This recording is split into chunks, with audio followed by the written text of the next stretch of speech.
नमस्कार दोस्तों। अगर हम देखें इंडिया का जो सिनेरियो है, मेजॉरिटी 100% अगर 100 पेशेंट में हम देखें कि 100 पेशेंट में सबसे ज़्यादा मैक्सिमम कैंसर पेशेंट्स कौन सा है, तो अप्रॉक्सीमेटली 20 to 30%, 20 से 30% पेशेंट वो मुंह, नाक, कान, गला मतलब head and neck cancer related होता है। और ये सबसे बड़ा क्वेश्चन, ये हर पेशेंट अटेंडेंट का ये सबसे बड़ा क्वेश्चन है कि ये भला ये कैंसर होता कैसे है। तो आज इसी के बारे में बताना चाहूँगा। नमस्कार, मैं doctor Pankaj Singh, cancer surgeon Varanasi से। एक्चुअल में देखिए, हम अगर वेस्टर्न वर्ल्ड से हिंदुस्तान को, इंडिया को अगर कंपेयर करें तो जो हेड एंड नेक कैंसर का रेट है वो इंडिया में ऑलमोस्ट डबल है, मोर देन डबल है। अगर वहाँ पे एक केस अगर 100 पेशेंट में मिल रहा है तो यहाँ पे 2 केसेस मिल रहा है या 3 केस मिल रहा है। यहाँ पे जो हेड एंड नेक कैंसर का जो फ्रिक्वेंसी है वो बहुत ज़्यादा है। इसका सबसे बड़ा जो कारण है वो है तंबाकू, और तंबाकू से रिलेटेड जितना भी प्रोडक्ट्स है। आज की डेट में हिंदुस्तान टोबैको कंजप्शन का सेकंड लार्जेस्ट कंज्यूमर है।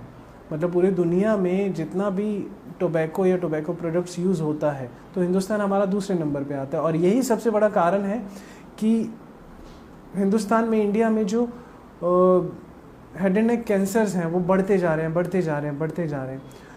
तो तंबाकू किसी भी फॉर्म में हो, जैसे बीड़ी हो गया, सिगरेट हो गया, पान हो गया, सुर्ती हो गया। कुछ लोग ऐसे होते हैं जो रात में अपने मुंह के नीचे सुर्ती को, तंबाकू को दबाएंगे और पूरी रात रखेंगे। उन पेशेंट्स में बहुत ज़्यादा कैंसर पाया जाता है।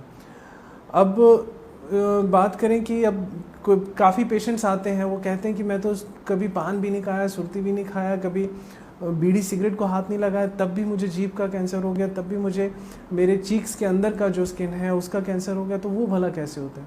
देखिए, जो सेकंड मोस्ट कॉमन कारण है मुंह के कैंसर का वो है हमारा डेंटिशन मतलब जो हमारे दांत हैं।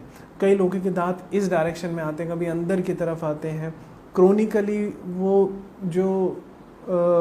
जो हमारा चीक्स का, जो हमारे गालों का अंदर का स्किन होता है या जीभ का साइड का हिस्सा होता है, वो कंटिन्यूसली दांतों के बीच में आता रहता है, या कंटिन्यूस दांत वो चबाने के दौरान वहाँ पे कंटिन्यूस इरिटेशन होता रहता है।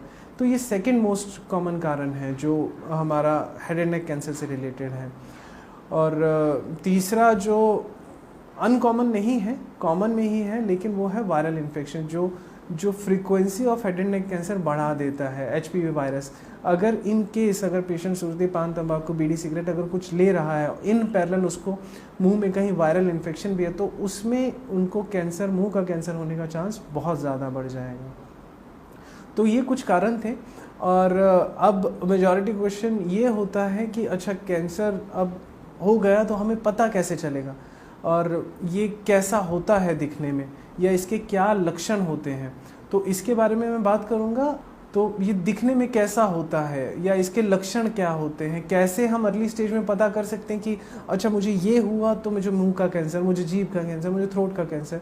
तो भला हम अर्लीस्ट स्टेज में कैसे पता, तो इन सब लक्षणों के बारे में, ताकि हम अर्ली स्टेज में पता कर सकें, इसको मैं आपको अगली वीडियो में बताऊंगा। तब तक आप हमारे चैनल को सब्सक्राइब करिए, ताकि हम आप तक कैंसर के बारे में सब सटीक जानकारी आप तक पहुंचा सकें, ताकि आपके नियर बाय जो भी अगर कैंसर पेशेंट है उनका भला हो सके। धन्यवाद।